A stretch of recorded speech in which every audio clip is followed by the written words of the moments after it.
Hi, Real Stuff family. Welcome to a little bit of a different style episode of our podcast. Since today's show is featuring two guests at once, this is definitely something that we've never done before. And I've got to be honest, as the host, it was a little difficult to host this episode because I'm really used to focusing on one guest and diving deep into a topic, be it mental health, money, or sex, with one person at a time. And in this episode, I really wanted to make sure to include both of our guests in the conversation equally. And I think it worked out very well, but it was difficult to toggle back and forth. And we actually ended up talking for a really long time. And then I chopped it up to cut it down so that it wouldn't take up your entire day. Gaby and Meadow are friends. They're co-hosts of the podcast Thoughts May Vary. Just before we did this recording, they actually brought me on as a guest on their show. And I think that episode should be out by the time we're posting this. If not, it's coming out in the next week or so. So definitely head over to their podcast after this to check that out. I love the conversation we had. We spoke a lot about my relationship. And I feel like I definitely opened up there about some things that I haven't opened up about too much in the past. In today's episode, we are diving into all things mental health. And I do want to give a warning up front that in this episode, we do cover the topic of suicide and also sexual assault a little bit. These two girls are open books, and their story of meeting each other, forming this friendship, and then getting into business together and starting a podcast is really interesting. And from the outside, I was very curious about them, obviously as individuals, but I did want to ask those nitty-gritty business questions that we're all wondering when it comes to friends who start an LLC together. How is the money split? Do you guys ever fight with each other? I have a lot of questions because I personally see a lot of creators out there who run a dual account with someone else. And as a creator running my own business, I genuinely can't imagine splitting my entire business 50-50 with someone else. But it becomes clear to me on this show that Gaby and Meadow's podcast and their LLC is really a side gig for both of them. And they typically focus on their own things and their own business. Since we recorded our episodes back to back, we wound up speaking for a few hours. And by the end of this episode, I felt like it just turned into such a fun and deep girl chat that I'm really excited to let you listen in on. If you haven't followed The Real Stuff on Instagram yet, the handle is @TheRealStuffPod, and the page is popping off. Honestly, I'm so proud of how much the page has grown. We have close to 5,000 followers, and you guys, I know of shows out there that have been podcasts for years and years that have a similar following to that show. And the fact that we've built that organically just through the content we're posting there means the world to me.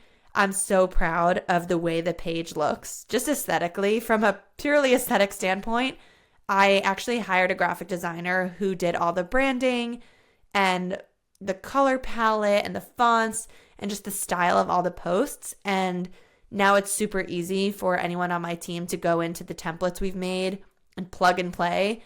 And the grid is just so beautiful. If you haven't seen it, go check it out. It brings me a lot of joy. Please follow. We're always doing polls there. We're posting cut downs. It's a really fun place to be. So let me know what you think of our first dual episode of the podcast. And let's get into it right now with Gaby and Meadow from Thoughts May Vary. I've never done a podcast yet on this show where I have two guests. So I don't know exactly how this is going to flow. Let me first go to Gaby. You're on the left side of my screen. Can you just start and maybe introduce how you two met and why you got in business together? Yeah, I will give you the Spark Notes version because I get so long-winded when I tell this story. Our love story. At the time, our true love story.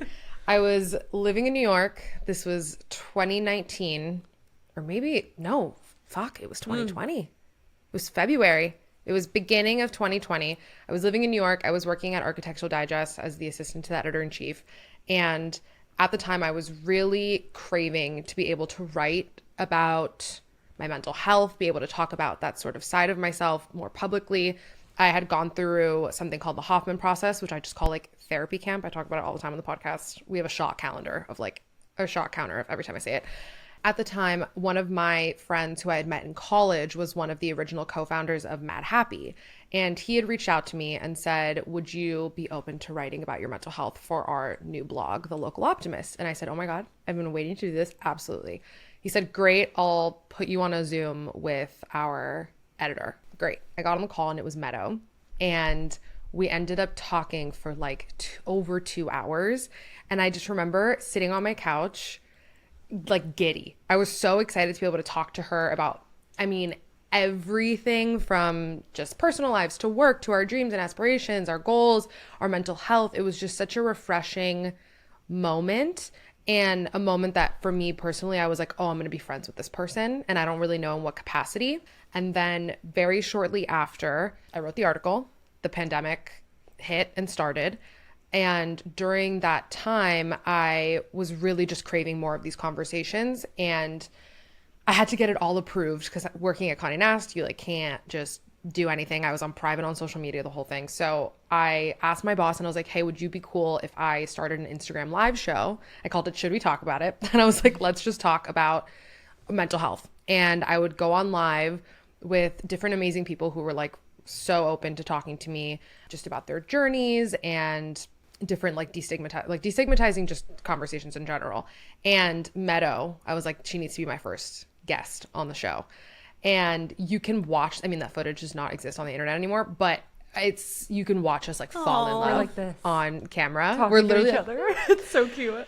We just kept the convo going, and I think we were all so hungry for connection during that time. And so her and I just ended up continuing those convos offline and just starting to develop this friendship. And I think very quickly I looked at her one day and was like, we need to start a podcast. And that's sort of the birth story of where the idea came from. Those long chats where you just really go deep and you just start dredging up things that you haven't talked about in a while, and nothing feels better than those types of conversations. They're delicious. Yeah. And I'll add that I think what was really refreshing about our dynamic and why we wanted to start the podcast was that the conversations with Meadow about mental health and personal development were not heavy.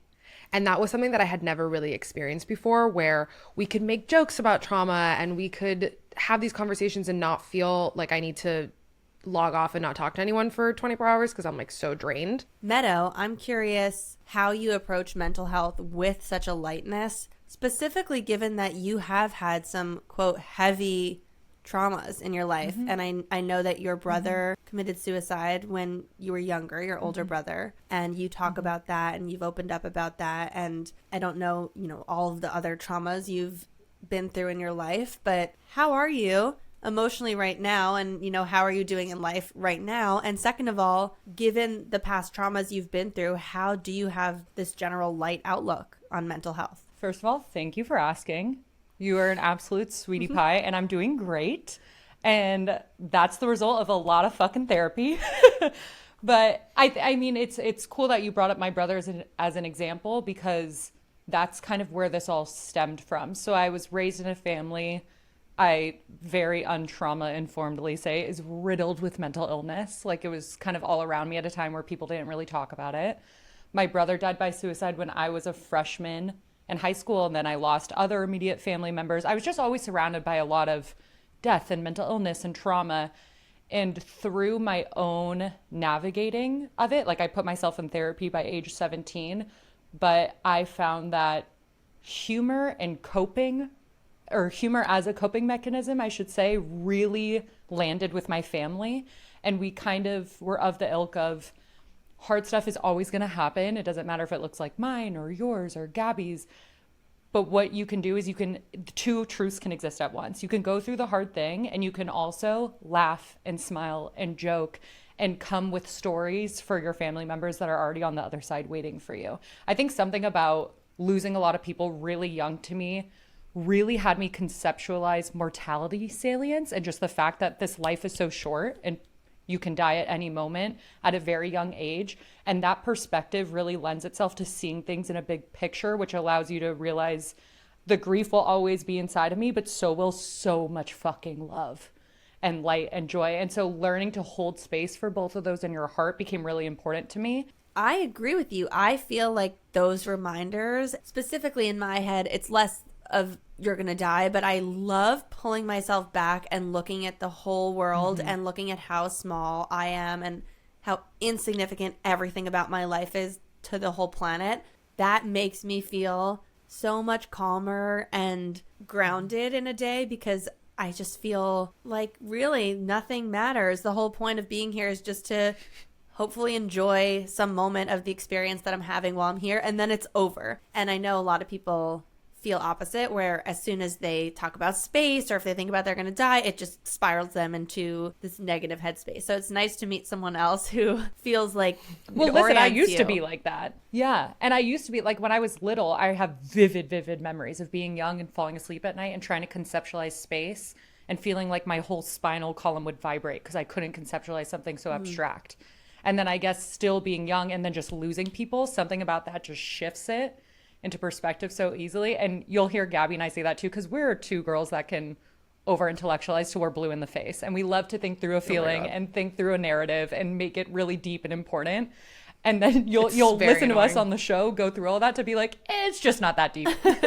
So Meadow, you came from this background working in mental health. You had a lot of experience with that in your life after what happened to your brother. Gaby, what about your life led you to a place where you raised your hand and said, I want to write about mental health? Well, it's interesting because so I come from a family where both my parents are Cuban immigrants, but there's so much stigma within the Latin community about talking about your feelings. And frankly, I understand it. Like I understand why my parents' generation, it's like if you look at like your hierarchy of needs, like their version of safety and security and my version of safety and security is extremely different. And I'm so grateful that my parents got me to where my level of safety and security is nowhere near the extreme that theirs was. But I understand where it comes from of like, we didn't have the fucking space to sit here and like be like, I'm sad. Like we were fleeing our country. And so I kind of grew up in that sort of environment with still particularly from my mom, the space of like, okay, but you can talk about your feelings. And both of my parents, they split up when I was 7. And my dad at the time, I didn't know where he had gone, but I knew that my dad left and came back, and he was very different. And I later in life learned that he had gone to the Hoffman Process.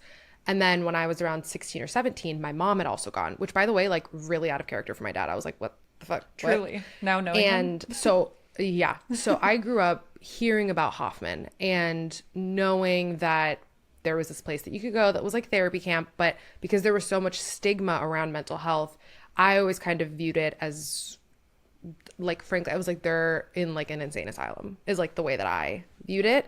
And it was always brought up to me as this punishment-esque thing. Like whenever I was acting out, it was like, well, you're going to go to Hoffman. Well, you have to go to Hoffman. And it like made me feel crazy. I remember growing up, particularly in high school, and feeling so alone and so misunderstood. And when I graduated from college, I was just going through it. And I remember looking at my mom and be like, hey, like, can I go to Hoffman? And she was like, oh, music to my fucking ears.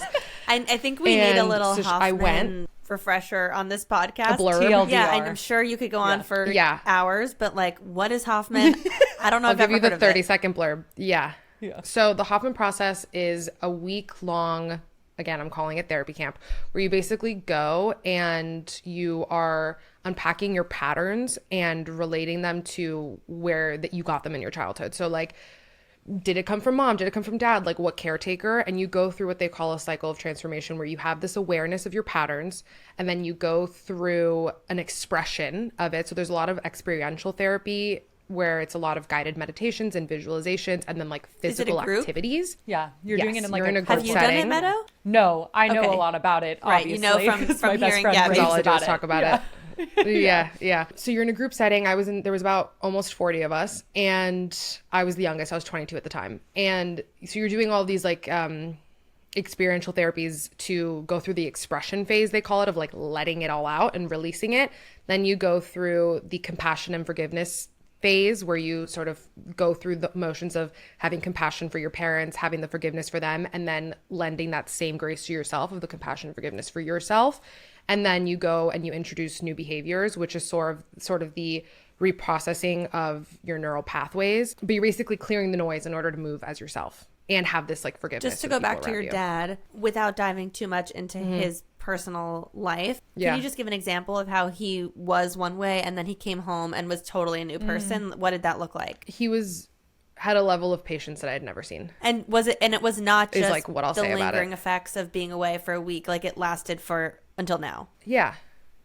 I mean, look, I always joke, I'm like, I think they forgot some of the things that they learned, but he was really brave in the sense of like, not only is he an immigrant, but he's a man who's like really told, don't cry, don't show your feelings, don't do this. And so for him to go and be that vulnerable and do that was like a huge expression of, I don't know, like I'm so grateful that he exposed himself to that and went through that. But yeah, I noticed like the biggest change was just like this patience. Do either of you currently identify with, or in the past, did you ever identify with having a mental illness? I was not, so I will let Meadow fully take this away. Yes, I was diagnosed with anxiety by the time I was 24, was very, very anxious, was put on antidepressants while working for a national mental health organization, and got off them all, and now consider myself not anxious. I still experience feelings of anxiety. By no means would I qualify for a diagnosis, and I got off by microdosing mushrooms. Oh, interesting. I would love to talk about that. And like we can. Yeah, I mean, I was going to ask, aside from talk therapy, what other modalities have you experimented with that have helped?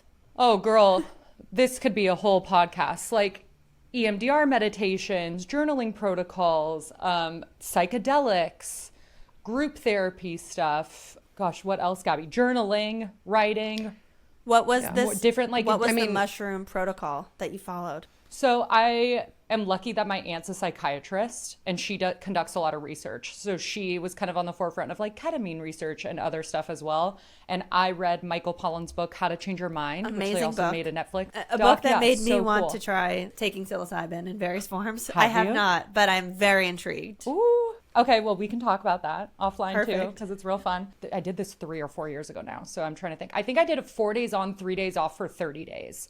And this was after very carefully mitigating myself off meds. I didn't cold turkey. I worked, my aunt's the psychiatrist, like I said, so I had good support systems in place. I was in a loving relationship. I still had a therapist. Like, I had all the supports around me, people knew, and I just like followed this own protocol for myself and did that, I think, for 30 days straight. Is that microdosing for 4 days in a row, or doing like a larger dose? No, just microdosing 4 days in a row. So not enough to experience visualizations or anything like that. Sometimes it's almost like if you smoke weed and you get a small body high, or it was very easy to kind of get into a flow state. It also was really easy to pull myself out of thought patterns. So like I said, like we over intellectualize. My thoughts are like my strongest thing that pulls me out of the present or pulls me out of mindfulness. And microdosing allowed me to, it's almost like the sled is going down the mountain this way, and microdose allows you to go, actually, that doesn't serve me at all. Let's go this way instead, and go into something new a lot easier. Gaby, have you experimented with any drugs or, any of these other healing modalities? Yeah, I've never like done a microdosing protocol. I fucking love control. Gaby's scared of drugs. That's what she's I'm saying. scared I of have drugs. the same. Like, I really have am. the same experience. I smoke weed and I've microdosed before, and like I've taken mushrooms more than a microdose, and I like had to hype myself, not for the microdosing, but even for like taking mushrooms in a way that was like to like Feel something, feel more. Yeah. I was like, I had to really hype myself up to do it and like be in a really good like safe environment. But I've like never done any other drugs. Like I'm really freaked out by drugs. I always tell my mom, I'm like, aren't you lucky that like my sister and I both grew up terrified of fucking drugs. Truly. But for me, Meadow sort of hit the nail on the head where she was saying how our thoughts are what really easily take both her and I like out of our present state. And I overanalyze a lot. And so for me, traditional talk therapy has actually been really not helpful at this stage in my life. I think it was really good in the beginning when I like didn't know what to do. But to be honest, Hoffman was like the first type of like therapy I did, other than when my parents got divorced. I did like court mandated, like I'm gonna play Uno with some lady and that's it. So I was immediately thrown into the like, you have to feel it through your body to move through it. And that after that, going through that and then trying regular talk therapy, it did not work for me. I felt like, I think it's amazing and super powerful for a lot of people, but I think for me it just felt like I was like going in a Ruminating. loop where like I was like, I do this by myself anyway. And so right now I'm currently in EMDR therapy, and that's also really helpful because it's been the most similar to What that does that stand for? reprocessing. EMDR is utilizing tones or eye movement, like the REM in your sleep when your eyes move back and forth, to reprogram memories from one part of your brain to a new part that doesn't trigger or activate you in the same way. So you can kind of look at a trauma without your nervous system being activated. Honestly, like EMDR, I had not heard about it talked about in any other way that wasn't for like people who have PTSD. And so I always thought I was not qualified. Like I wouldn't qualify to do that type of therapy because I didn't have this like giant trauma happen to me. And then I remember, I think I was talking to you about it, Meadow, where you're like, or no, maybe I was another friend of mine who had experienced a you know, like a big D trauma, as people say, and she was doing EMDR and it was really helping her. And she was like, no, like anyone can do it. It's just like everything's relative. And so I started doing it, and it's been extremely helpful for me to move through limiting beliefs. Yep. In a really helpful way. I feel like I am stuck in this crossroads because I too, Gabby, am scared of drugs. When I was really young, I went in to get my wisdom teeth taken out. I think I had eaten breakfast that day, so they were like, you know, before we give you anesthesia, just confirming you didn't eat anything, right? And I was like, no, I did. I had a full breakfast before I came here. And they're like, well, we can't give you anesthesia, so you have to come back. And I was about to go on a trip, so I said, no, I timed this perfectly with my flight. Like, this is my last day I can get this surgery before my flight. I was going to study abroad. And they said, okay, well, we can take out all 4 of your wisdom teeth, but you're just going to be on laughing gas. And so you will be awake. Ooh. You won't feel anything. We'll make sure to give you Novocaine, whatever, but we're going to be drilling your mouth and you're going to be awake. And I was like, okay, just do it. I need to get these teeth out. And You said, fuck it, we ball, let's go. when that laughing gas hit me and I started losing control of my body and my limbs and seeing the room spinning, but I was like very much still aware. And awake, I thought I was dying. And I had all these cotton balls stuffed in my mouth, and I said to the guy, well, what I thought I was saying was, I'm dying. But what he heard was, and he was like, is it not strong enough? And from that moment forward, I was like, even with alcohol, the feeling of getting dizzy and not having control, I didn't enjoy it. And I know a lot of people enjoy that feeling of like, release your inhibitions, feel the rain on your skin. I was like, I want to be grounded and rooted.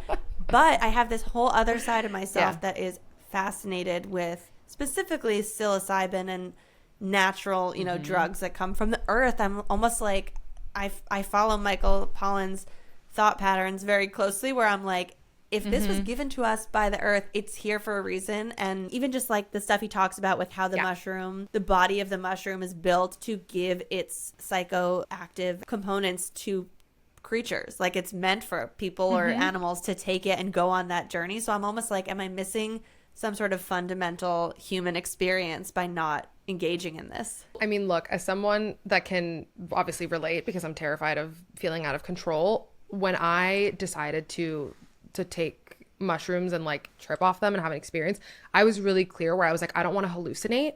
So I still took like the smallest dose, where like you're gonna feel something more than microdosing, but you're not like the mountain wiggled a little and like that's about it.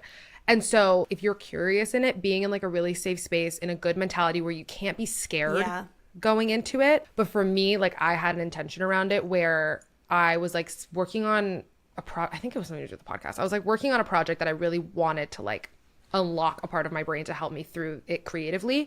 And so I went into it with that intention. And I will tell you that like not one moment of it did I feel out of control. Not one moment of it did I feel not like myself. If anything, I felt so deeply myself. I was laughing. I was having so much fun. I felt like my inner child was shining, and there was no come down. And the next day, like I was in the best mood ever. A few years ago, Michael and I found the perfect gift for his grandparents' wedding anniversary. It's a platform called Storyworth, and here's how it works. So every week for 1 year, Storyworth emailed his grandparents a question about their lives, and we got to help curate the questions, but it was questions like, tell us how you two met and what values were important to you that you instilled in your children. This was the perfect gift for grandparents who maybe have a lot of time on their hands and a lifetime of stories to share. Michael's grandparents wrote some of the best answers to these questions, and then after a year, Storyworth compiled their stories and pictures into this beautiful book. If you're watching on YouTube, you can see the book right here. We had the book printed for ourselves. We had a copy printed for all of Michael's cousins so that they can go back and revisit these stories of Anita and Steve for generations to come. It's really a beautiful book. It's a hardcover, and it feels extra special to us to have now that Michael's grandfather sadly passed away this winter. And with Mother's Day coming up, you can give the moms or mother figures in your life an extremely unique and heartfelt gift that they will cherish for years to come with Storyworth. Right now, save $10 on your first purchase when you go to storyworth.com/realstuff. That's storyworth.com/realstuff to save $10 on your first purchase. Truly an amazing company making amazing things. So you both came from this mental health background, and, Gaby's writing about it. Meadow's working in the nonprofit space here. I want to now get into money because, first of all, I'm so curious how the two of you as friends and now colleagues and, companions on this podcast, how open you are and maybe were or were not from the get-go with one another about finances. I really want to get into what your early salaries and incomes were in your respective fields. To answer the first part of that question of how we were with one another, I think we were really clear that, and my mom's an entrepreneur and she's the best point of reference for me of a business person. Both of us knew that it was extremely important that if we were going to get into business together, we have an LLC, we have the whole thing, we needed to have complete transparency around how much we were willing to put into the business to come out of our pockets, how scrappy we were willing to be, how much work we were willing to put into it. And so I think Meadow and I both had really clear understandings of that when we decided to start the podcast, also knowing that we had completely separate avenues of our careers that we were going to continue to explore. So Gaby, when you were at AD and you were the assistant to the editor-in-chief, what salary were you getting? So at the time, I got that job when I was 22, straight out of college, 2018. Salaries have changed since I left Condé for the better, hopefully. I mean, I know that it's changed, at least for assistant roles, but my starting salary was $34,000 a year. And I got a raise to $35,000 a year. And to the point of the conversation we were having when you came on our podcast, there was quite frankly no way that I would have been able to take that job if I hadn't graduated from college with no student debt because my mom paid for my college, been able to take unpaid internships in a city that I did not live in because my mom was able to support me in that way, which is also a very different thing for the Latin community of the mom being the primary breadwinner and the one supporting the children. There's no way I would have been able to do it in the way that I did it. And I know that I have coworkers who were in different experiences that were working all weekend or they were living with 5 other people. And there's no way that I can't acknowledge the advantage that I had and able to be comfortably taking a $34,000 salary a year in New York City. That is unlivable. So was at the time, was your mom helping to cover the cost of your rent in the city? Yeah. And do you remember what your rent was? Yeah, it was expensive. My rent I was in a 1-bedroom. The 1-bedroom I think was $42 a month. Damn. And then I was in a studio that was $37. And yeah, I mean, listen, I lived extremely comfortably in that way. And there's no fucking way I would have been able to do that without my mother's help. I resigned in October of 2020, and that I had been in that role as the assistant to the editor-in-chief for 2 years. And that was typically the amount of time, I knew going into that role that was sort of the timeline. I thought that I would either stay at AD or go to another. I was I'll end up at Vogue. I'll go to a different brand within Condé. For a variety of different reasons, just decided that was not the best method for me at the time.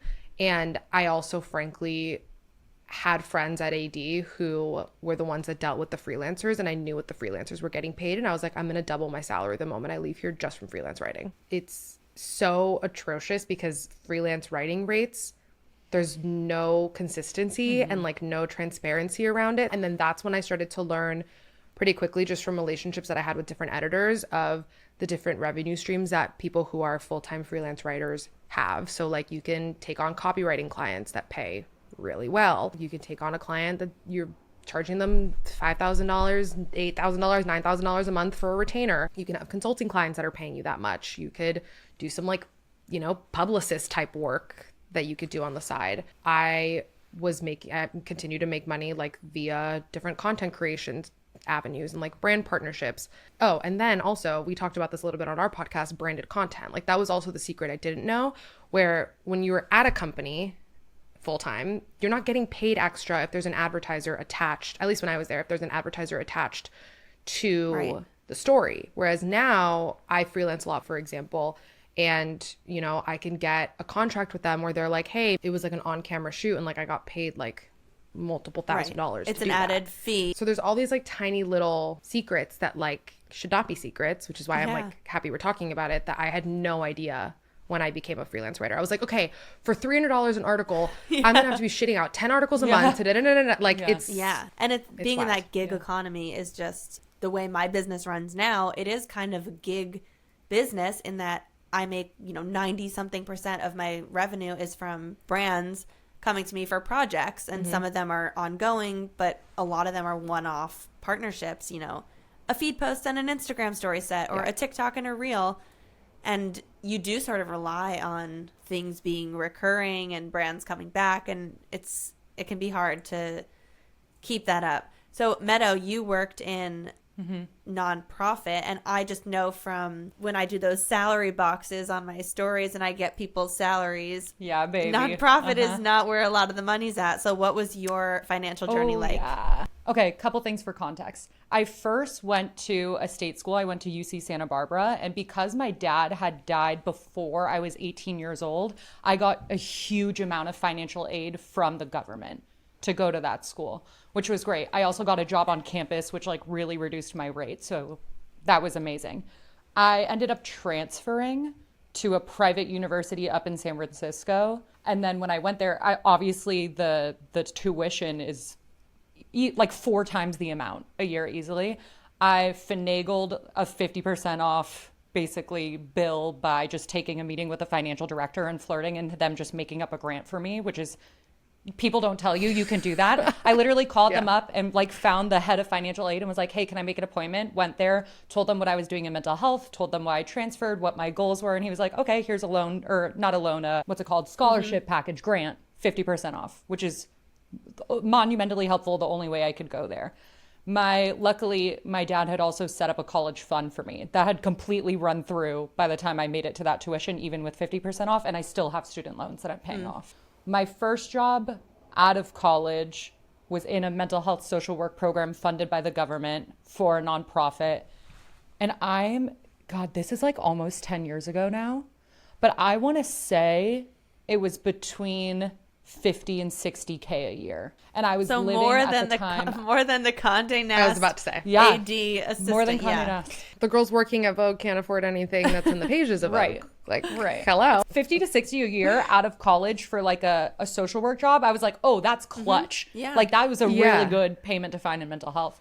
And I want to say my rent, I was living in a very small studio at the time. And I think my rent was like just under 13 or it was like $12.50 a month. And so I did that and moved up and changed positions, probably never in nonprofits, never made more than like 73 a year, and then went freelance to start consulting for brands. And that has been, I mean, frankly, I still live like a very frugal life because brand work is very, like Gaby said, like sometimes it can be larger retainers at once. Sometimes it's a lot smaller, especially when I was starting. This whole mental health lane that I've carved for myself was not heard of.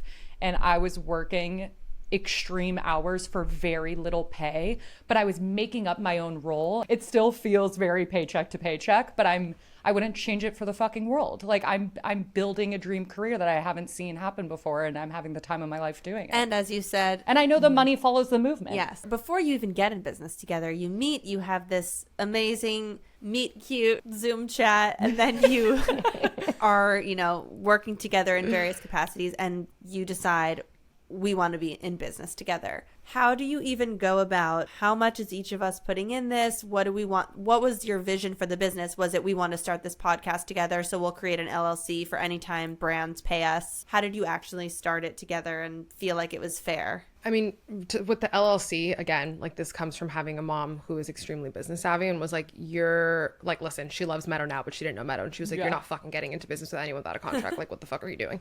ILESM, but like, we need a contract. Yeah. So we love a contract. Yep. We do it with every contractor we've ever worked with. We have them with each other. So Meadow and I are completely 50-50 in the business. From there, we like made sure we had a bank account that we both have access to. And there's different revenue streams that come in from a podcast. So it all lands in that bank account where we have a Patreon account where we have subscribers every month. So we get money from that. We have ad revenue, the oddball brand deal that we take, things like that. Was your vision for this that this is going to be a full-time project, or was it always sort of a side hustle? Absolutely side hustle, but in a way that like we really have big goals and dreams and want this to be a really intentional part of our career, but it's both not our end all be all. Like I have a lot of projects that I want to see through that are really meaningful to me, and so does Gaby. And so we take from the start, we've had like a social strategy and a business strategy, and we take it really, really seriously, considering that it's a big piece of our heart and something we created together and we really believe in. But we by no means, like from the start, we knew we weren't going to limit ourselves to this being the only thing we do. And this is why having these transparent conversations was again, just a non-starter if we were not going to be open with each other, because as Meadow mentioned, both of us have these aspirations for our careers and our personal projects that we're working on. And I think the point for both of us being freelancers was our crave to want to do things and dip our hand in a bunch of different buckets. So I don't think that there can be any sort of like healthy partnership in business without complete transparency and support for one another. And also I think a big piece of it is Meadow and I have different strengths and skill sets, and we also have different interests. We lean on each other's strengths. Right now we just signed with a podcast network, and which is amazing and taking off like incredible. But in the beginning, like I was coming from being an assistant. I'm really good at admin. I'm really good at scheduling. I'm really good at like keeping us on a linear track in a way. So I, take on the majority of those responsibilities, where Meadow's knack for editing and her creative eye is like really great, and that takes a lot of hours, so she was really taking on a load of that. And so we were also comfortable knowing that we were down to do the shit that we didn't like to do. Yep. Just curious, the way the money moves in the LLC, do you guys each have a salary set up that auto flows to you, or do you just see how much money is in the account? Girl, we're not making any money. We don't make that much money. Yeah. We pay everybody else. We don't take a salary. Okay, so this was my next question. We still, whatever money we make goes into the business, and then what we make from our outside ventures, we're also investing into the business. I see. Yeah. So that was going to be my next question was, right now, are each of you comfortable sharing what your yearly take home is from everything you're working on? I don't really want to share it just because it, one, changes. Two, I just got married. So like we haven't even fully combined finances, but we really support each other and take on different stuff. And that hasn't even been a conversation about if I'm publicly speaking to that with him or not. So that feels like a boundary. And also it's so flexible. Like what I charge people for certain projects change so vastly that publicly I really am scared of pigeonholing myself, because I've been so underplayed and so under-supported in the past that I need to keep that on lock to protect my own energy. There's like a really delicate dance that needs to be, because listen, I love nothing more than a TikTok where someone's like, I make $120,000 a year and here's how I budget my salary. Like I fucking live for those TikToks, and thank you to the creators making them. And like, maybe if you ask me in a year, I'll answer that question in detail.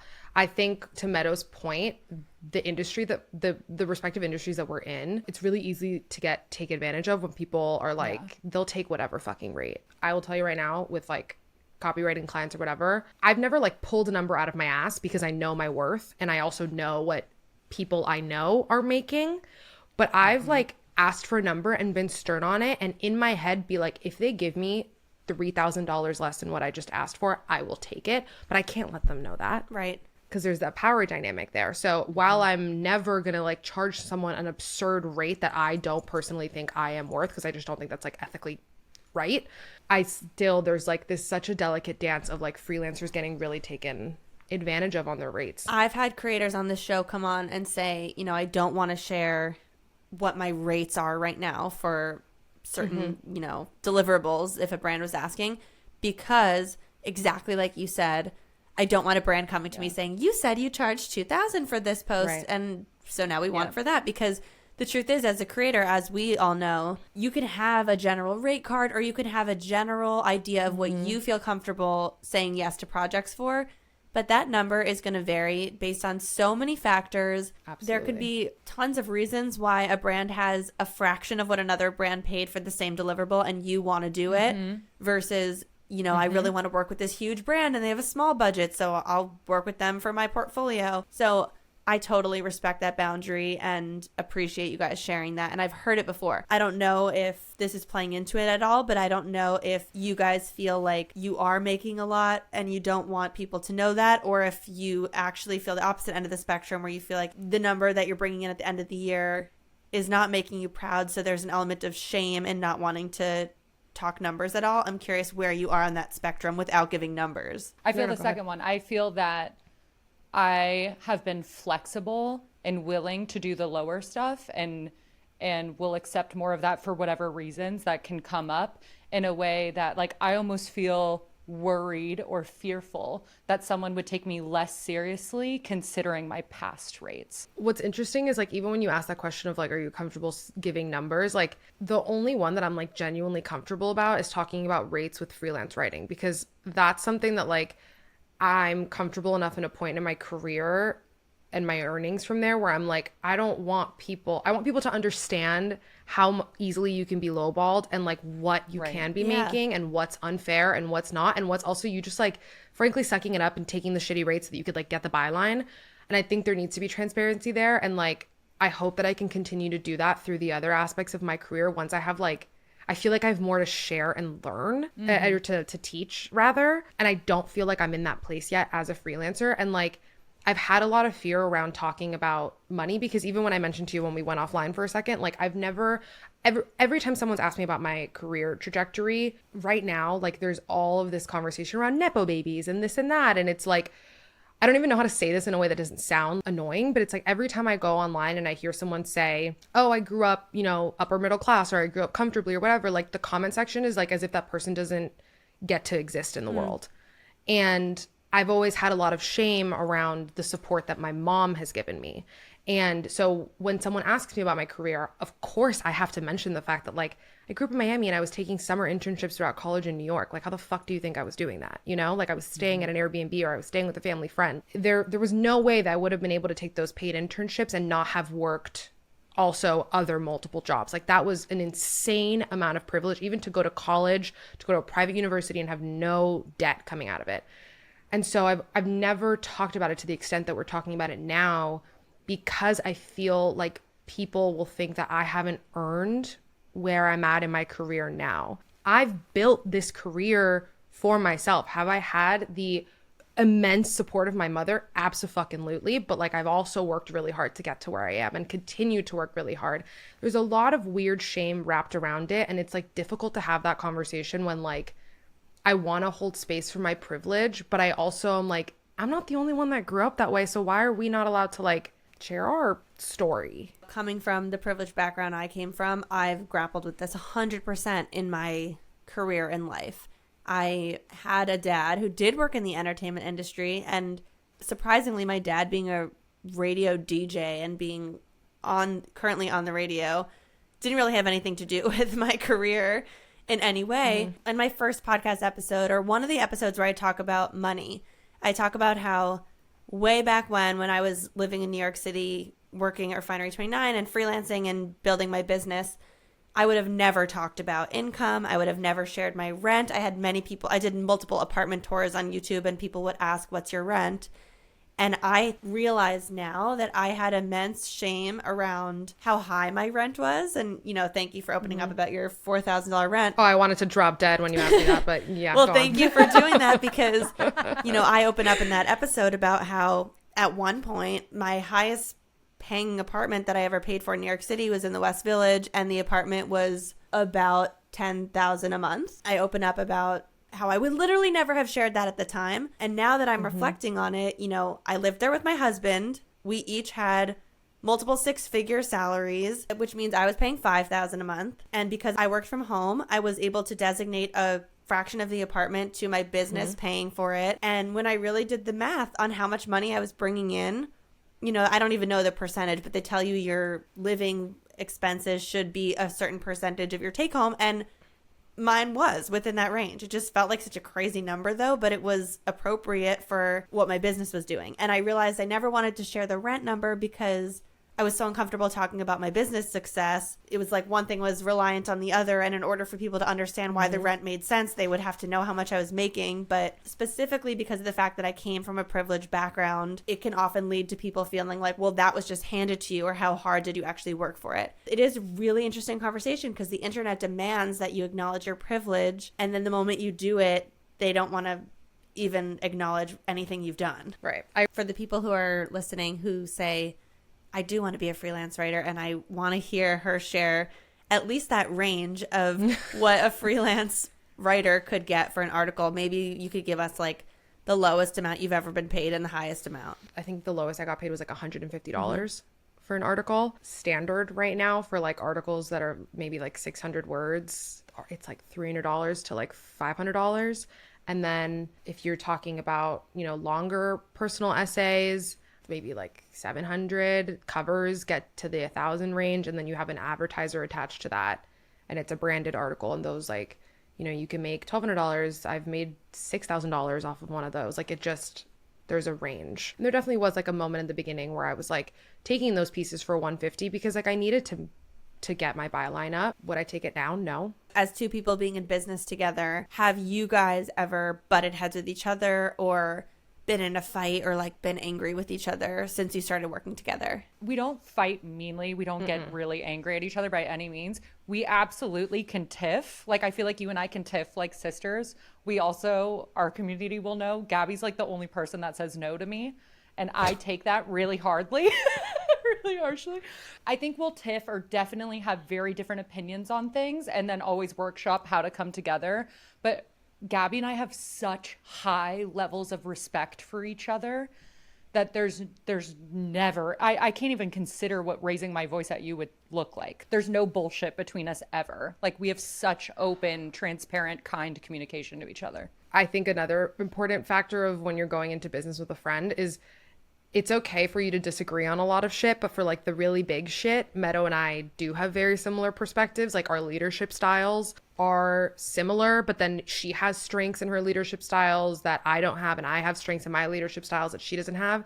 And so we like approach things maybe differently, but our end goal is similar, and we can talk through those things really easily. I think it is really smart how you two have set up Thoughts May Vary and your LLC as sort of a side hustle, because I feel like if you're going to go into business 50-50 with someone else, it really should just be icing on the cake or like the cherry on top of whatever else you're doing. I feel like I know of so many creators who their full-time job is their podcast or their Instagram account and their content, and it's like a 2-person team. And as a 1-person team who does that, I frequently am like, man, I don't think I could do that. I just don't think I could be splitting every single thing that is happening 50-50, especially once you realize that, you know, you have a handful of followers that are kind of there for you. And it's this dynamic of who are they here for? And I find a lot of couples in those situations end up branching off, and like one of them starts their own podcast and they kind of start doing individual things, and I feel like they must feel some sense of being trapped. For you guys, you've set it up really well so you don't feel that sense. Well, it's like the expectation that we were talking about earlier. If Meadow and I were not on the same page about the amount of hours that we were willing to put into this, the amount of money that we were putting into this, I think that's where that disconnect happens, because I can really easily see in like a startup environment where if you have 2 co-founders and someone is working 100-hour weeks and someone's working 20-hour weeks, like I'd be fucking pissed. So I understand, but I think that's where like those expectations had to be super clear from the beginning. Yep. My recent sinus infections have led to a lot of prescriptions for antibiotics lately. I've taken 3 courses of antibiotics in just a few months, and I know just how much this wipes out my entire gut microbiome. Most probiotics are kind of pointless to take alongside antibiotics because the antibiotics just kill them immediately, but the Just Thrive probiotics are spore-based probiotics, which not only have 1,000 times better survivability than most probiotics going through your general digestive system, but they can be taken directly alongside an antibiotic, and still make their way alive into your intestines. Just Thrive makes a bunch of other amazing products like Just Calm and also Gluten Away, which as a celiac, I take before going to any restaurant or eating any packaged food that could potentially have cross-contamination. Just Thrive is such an amazing probiotic brand with so much research behind it, and for a short time, you can try Just Thrive's products risk-free. So you can save 20% off a 90-day bottle of Just Thrive probiotics and Just Calm when you go to justthrivehealth.com and use the promo code REALSTUFF. That's like getting an entire month for free with a money-back guarantee. And a portion of every purchase goes to Vitamin Angels, which is a nonprofit organization that saves the lives of millions of children and moms-to-be around the world by ensuring that they get the vitamins and minerals they need to stay healthy and strong. To learn more about Just Thrive, I highly recommend you go back and listen to the episode that I did where I sat down with the founder, Tina Anderson. Once again, you can save 20% off a 90-day bottle of Just Thrive probiotics and Just Calm when you go to justthrivehealth.com and use promo code REALSTUFF. Take control today with Just Thrive. Okay, and you mentioned your relationship. I remember Meadow got into it. She kind of was saying, now being married, it's another reason for not wanting to open up too much in the finance department. So I'm curious when it comes to sex, I am new to your podcast, so I haven't listened to too many episodes. I don't know how deep you guys get on sex on your podcast, but both of you having partners, do you feel like sex and the topic of actually having sex with your partners is something that you consider to be more private, or do you openly talk about that online? We love talking about sex, and we talk about everything online. No, we don't. We don't talk about everything online. Girl, we have an episode called Unpacking Healthy Sex After Trauma. Like, we talk a lot more openly about sex than a lot of other people. I don't know, we talk about 100%. everything. We have boundaries for sure, but we are very open about discussing sex, and we think it's really important, especially with a history of trauma or not appropriate consensual sex. I know I have experiences with that, and so I think that blends so seamlessly into mental health, and it's so important to talk about. We love sex. We love talking about sex. Does that answer? Yes. And did both of you grow up in very sex positive families and environments where it was openly talked about, or is this something you kind of came into on your own? Meadow, go ahead. Meadow grew up with basically a nudist family. Oh gosh, I need to hear. I was raised in such a naked family.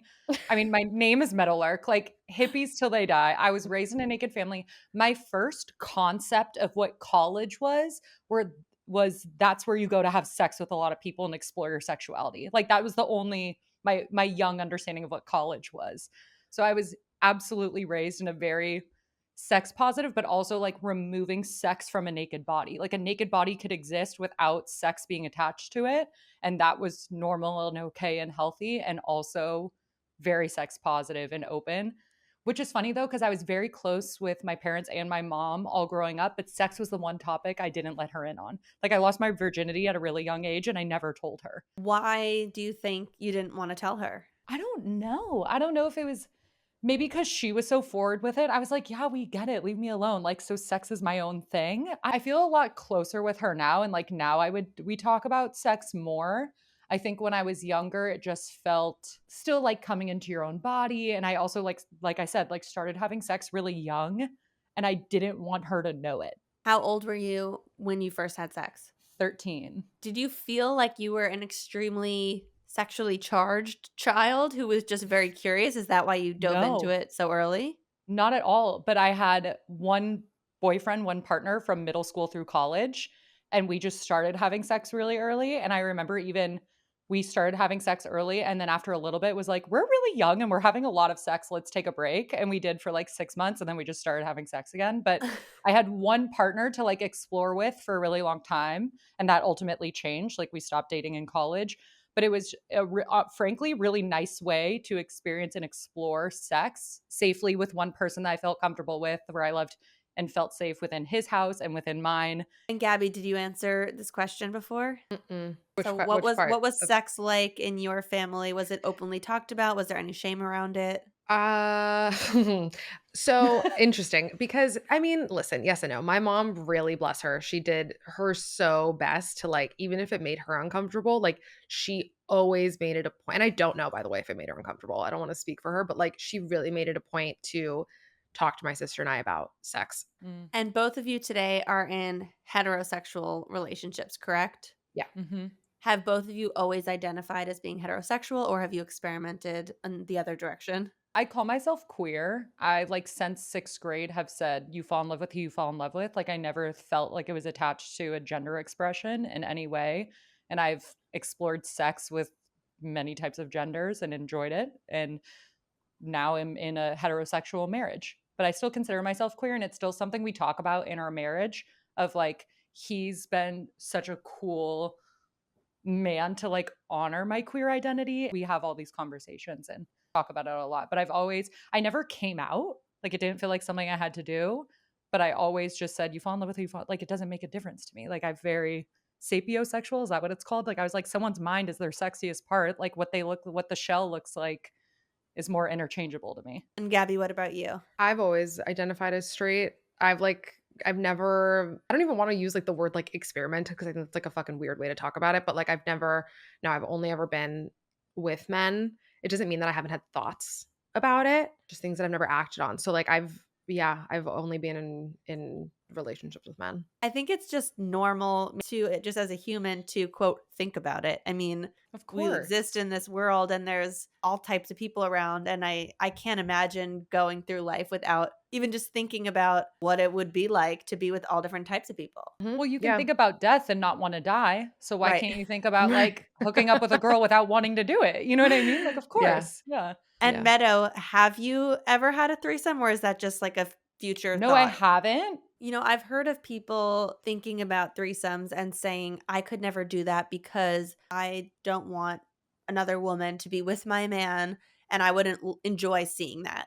I will stand by. This is a weird thing I don't think I've ever said, but Love it. my partner and I have also been together since we're young, even younger than 24. I was 15 when we started dating. We're both each other's only sexual partners in life. I think because, you know, I never felt that I wanted to explore with anyone else. We did long distance in college, and I always said, if I'm interested in dating someone else, I'm going to break up with him. I'm not just going to stay with him because I'm with him now. I'm with him now because I want to be with him. But we always had this open communication of we're in college and we're letting ourselves meet people. We're not locking ourselves in the dorm. And I think because we did have this very steady, secure relationship over time, and I never felt any sense, even when he had friends that were girls and would study with girls and go out with girls, like it never crossed my mind that he would cheat. And I felt so secure in our relationship. And almost because of the security he gave me, the idea of seeing him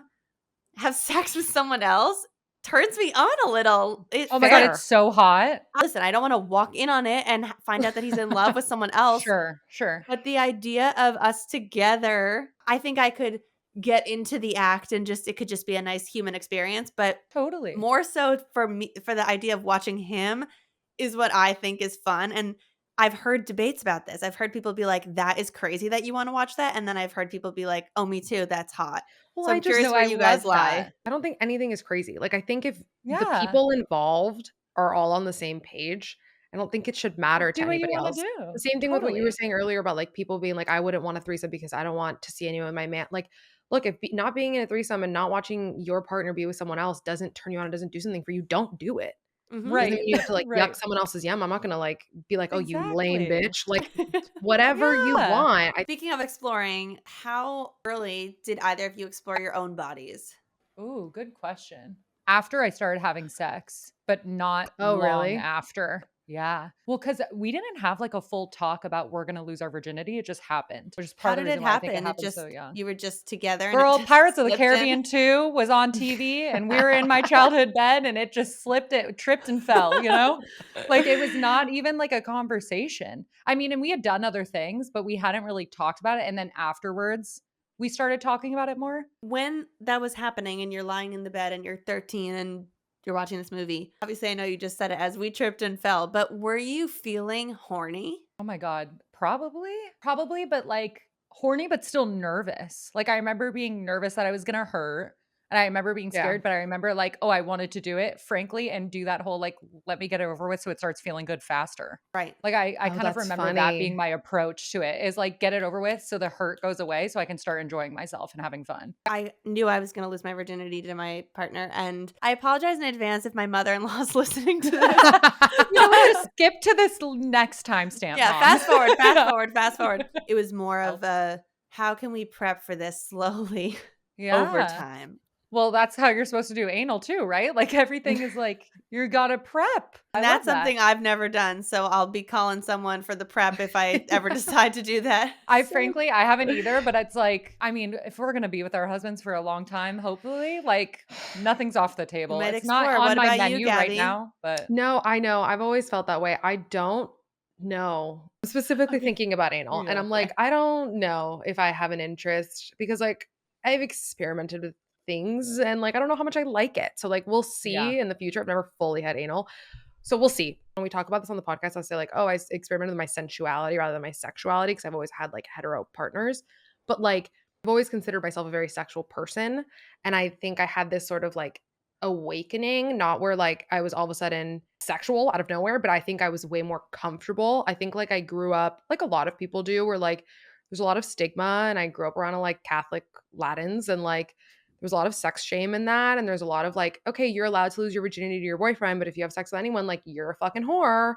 And like I grew up with a lot of that. And I was like in, you know, an on and off 4-year long relationship that was wrapped in a lot of like weird fucking trauma. And it wasn't until I like I don't know. I always felt like a sense of shame around sex when I was having sex, especially in between that on and off relationship where we'd be broken up. If I would have sex with someone and like be like overly sexual, I'd be like, oh, people think like I'm just a slut. Did I enjoy that too much? Was I like too much? Or is that boy only gonna see me now as like that girl that he can like fuck? Like I always had this weird sort of shame around it. It wasn't until I was living in New York and I finally had gotten out of that relationship that I really made it a point to become friends with like more Latinos who threw themselves into the joy and like freedom that our cultures bring, where like listen to our music, it's so sensual and like it doesn't always need to lead to sex, but it's like there's a lot of like feeling in it. as your friend watching you during that time, the way that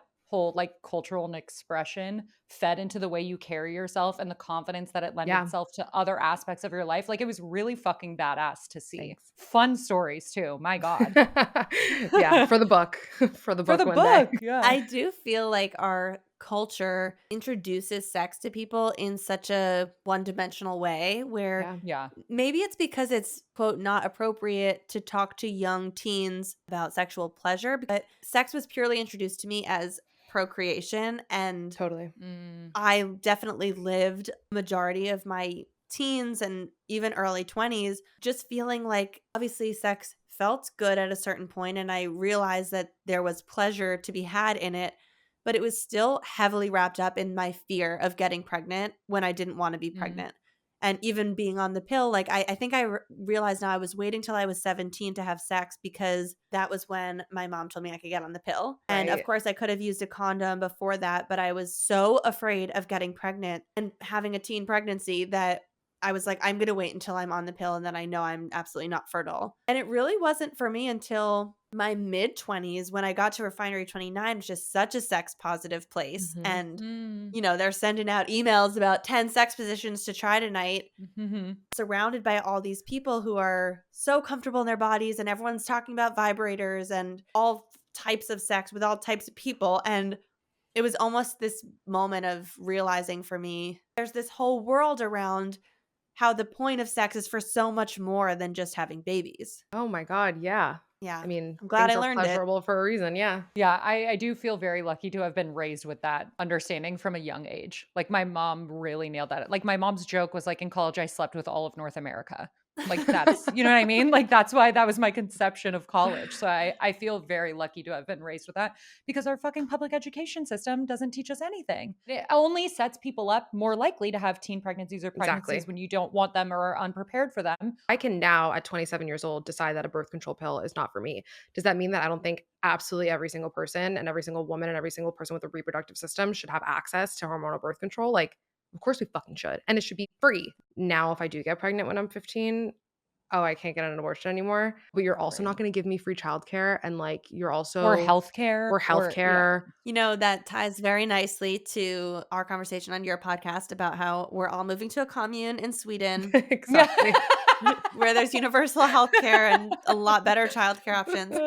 My last question for each of you is, Gaby, you just said you're 27. Mm-hmm. Meadow, 30? 30. Mm-hmm. And I know, Meadow, you're married. Gaby, you're still dating your boyfriend. Mm-hmm. Do both of you or either of you know yet that you want to have kids or don't want to have kids? Absolutely. Both Yes. of us know that we definitely want them. I want them like in a hop, skip, and a jump. And Gaby's going to take a couple more breathing spaces.